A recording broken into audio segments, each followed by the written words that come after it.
Assalamualaikum warahmatullahi wabarakatuh. Selamat malam, Bapak, Ibu, dan teman-teman mahasiswa semuanya.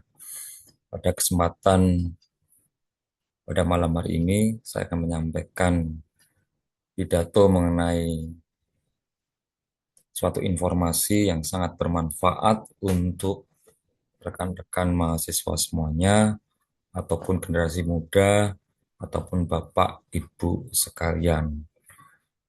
Judul yang kami ambil adalah menavigasi kebenaran, menghadapi ancaman deepfake dan disinformasi, literasi digital di era kecerdasan buatan atau AI. Dalam perkembangan saat ini, kita tidak terlepas dengan adanya media sosial, perkembangan teknologi yang semakin maju, kemudian kecerdasan buatan atau AI di dalam kehidupan kita sehari-hari.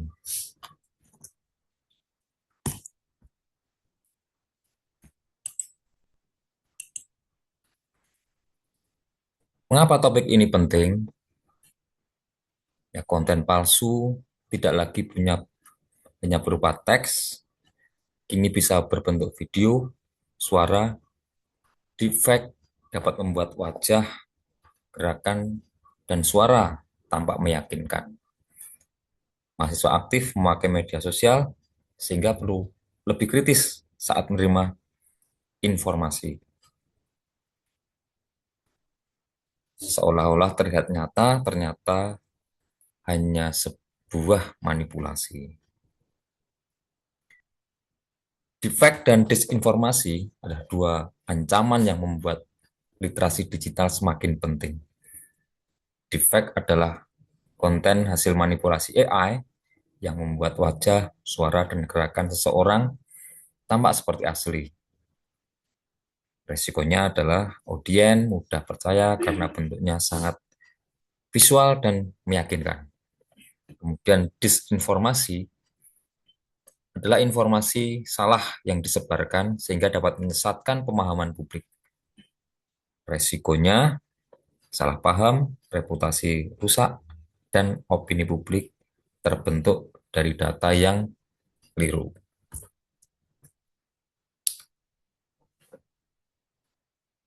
Kemudian tujuan kita memberikan informasi dan edukasi tentang pentingnya literasi digital di era AI adalah audiens mengenali ciri konten deepfake, audiens terbiasa memverifikasi konten sebelum membagikan. Kemudian audiens juga memahami tanggung jawab moral di ruang digital.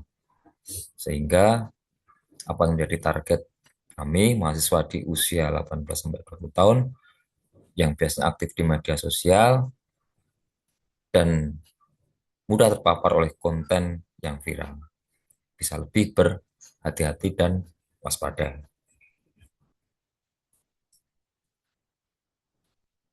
Dari apa yang kami sampaikan, semua berangkat dari informasi yang kita dapatkan. Yang pertama dari Kominfo, bahwa disinformasi berbasis teknologi perlu menjadi perhatian serius. Kemudian dari MIT News, berita palsu dapat menyebar lebih cepat dibandingkan berita benar di media sosial. Dan dari Google News Initiative, panduan fact checking membantu pengguna melakukan verifikasi mandiri. Sehingga menjadi alasan mengapa mahasiswa perlu berhenti sejenak sebelum bagian informasi untuk cek and recheck dahulu. Jangan terburu-buru kita membagikan sesuatu yang kita tidak betul-betul paham apa yang ingin kita share. Langkah sederhananya adalah kita cek sebelum share. Ya, inilah pentingnya literasi digital, dimulai dari kebiasaan kecil sebelum menekan tombol untuk share atau bagikan.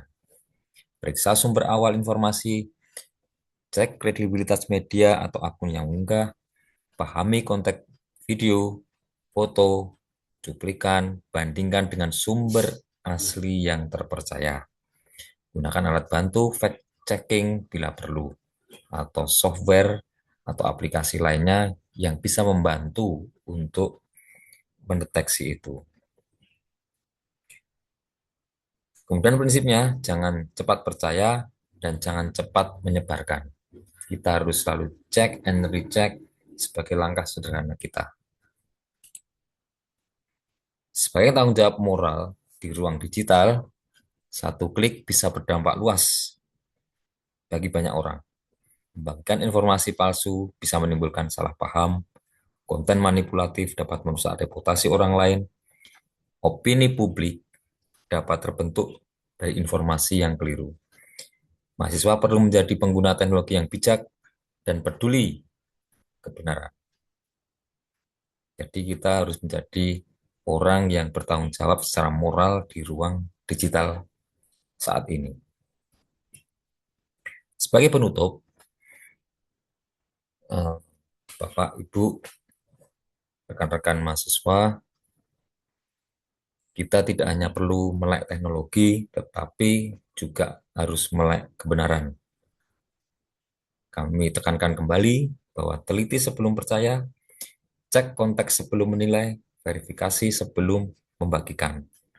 Sekian dari kami, semoga apa yang saya sampaikan bermanfaat bagi Bapak, Ibu, dan rekan mahasiswa semuanya.